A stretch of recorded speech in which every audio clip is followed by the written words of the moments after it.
Goal setting, boring. Yes, it can be, but it doesn't have to be.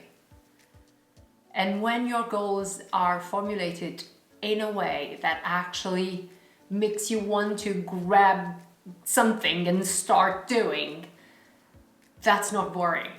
That's motivating and challenging. So let's see how you can do that. My name is Simona and I'm a coach. I coach mostly people in the business, in the jobs.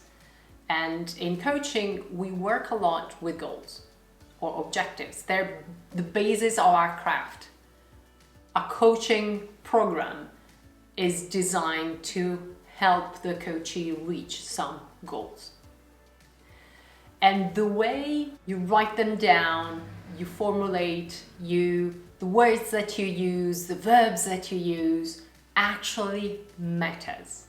So in this video, I'm going to share something that goes beyond the SMART acronym that many of us are familiar with, so that you'll be able to formulate your goals in a way that actually gets closer to achieving them. Stay tuned until the end for a bonus activity that might really help you nail those objectives. So, goal setting. Let's start with the basic, the SMART goals.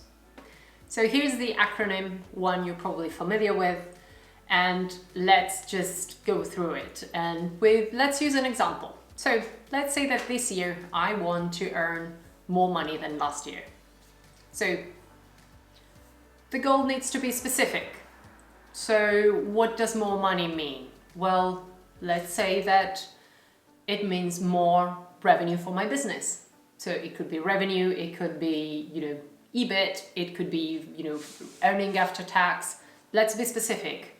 To me, it's revenue for my business. Great. M, measurable. Let's say that I want 100,000 euros more than last year. That's a measure. So that's very measurable. That's why I chose this example. A, achievable. Well, maybe 100,000 is a bit too much. So let's just say 60,000. On the achievable part, pay attention, because you need to hit the sweet spot between something that is not too easy, because that wouldn't be a stretch, it wouldn't be a challenge, and something that is way too hard, like my 100,000. R, relevant. Is this goal relevant? Yes, it is relevant to me.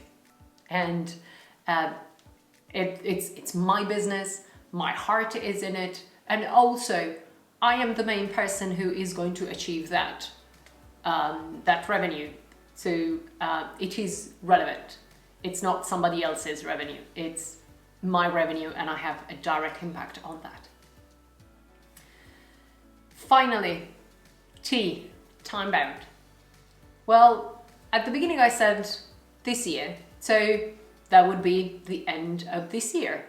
I can also break it down, but basically it's the revenue at the end of the year. So when I finally close my accounts, send the last invoice, and let's see how much money I have in revenue. The point of this SMART acronym is that in my mind, there should be no doubt of what my goal is. And it is succinct enough that I can write it on a cocktail napkin, and it's in my mind, and there's no way. I know what happens when I've reached it. And actually, this is one of the questions that you can ask yourself. How will I know that I have reached my goal? And this is going to help you actually set. As we move beyond the SMART, I have two observations and then a final activity. The first observation is that there is a difference between a goal and a task. So a task is something I have complete control over. So it's send the proposal to the client. An objective is something I have only partial control over. Sign that contract with that client. There's plenty of things that I can do to just, help the objective along, but it's not all under my control. And this is a point where a lot of my students and of my coachee have issues with. So a goal, and I've asked them for the goal, and there's a lot of these actions. So I'm like, okay, but doing something is not necessarily a goal. Maybe doing it consistently can be a goal. So just pay attention to that, because it is relevant when we talk about motivation. Because when we get out of our head, and we have it in our head, we know we want to go also with our heart. Why is this goal relevant to us? How does this goal fit in our life purpose, our life ambitions, into what matters to us? How is achieving that goal going to make me happier? Because that is the point, isn't it? So as I said before, you can ask yourself, how will I know that I have achieved this goal? And then you can ask yourself, how will I feel when I have achieved this goal? And think about it. Think about the feeling.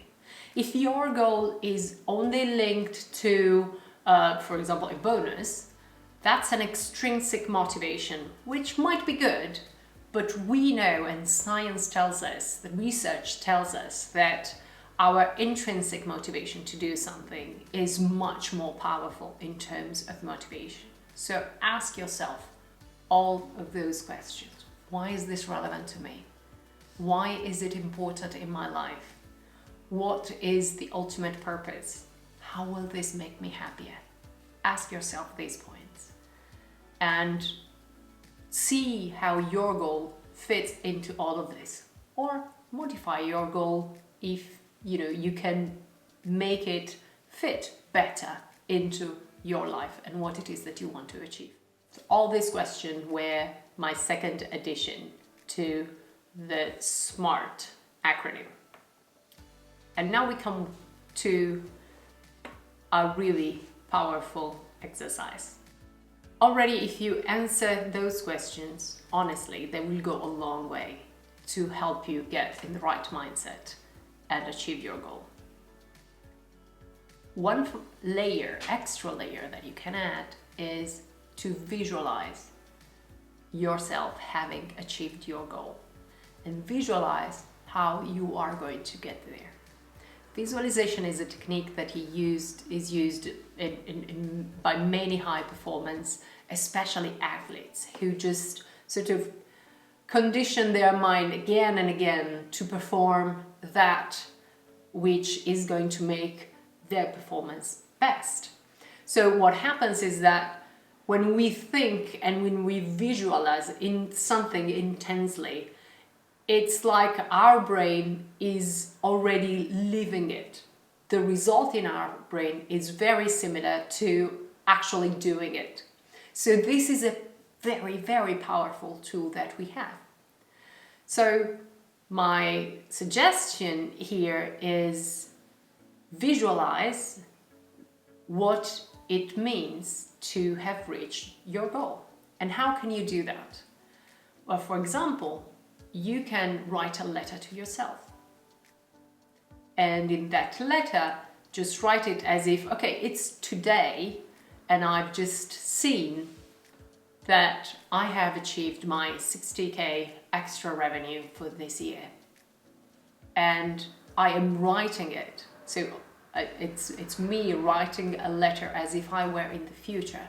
And I'm describing how I'm feeling, what is happening, and what has happened in this year to make this possible. And be as detailed as possible and as rich as possible, the visualization, as if it's clear and crisp, and if it's sort of like you can smell it, that's even better. So my suggestion is, for the goal that matters the most to you, of all the goals that you have, just write a letter today as if you were in the future and describing that moment as if it had just happened, and how you got there, and just really make it as vivid and as real as possible. And if you have your goals in mind already, that's great. On the other hand, what you can do is that, okay, today is, let's say, my 29th birthday, which everybody know it isn't. So what am I going to write to myself when it's my 30th birthday?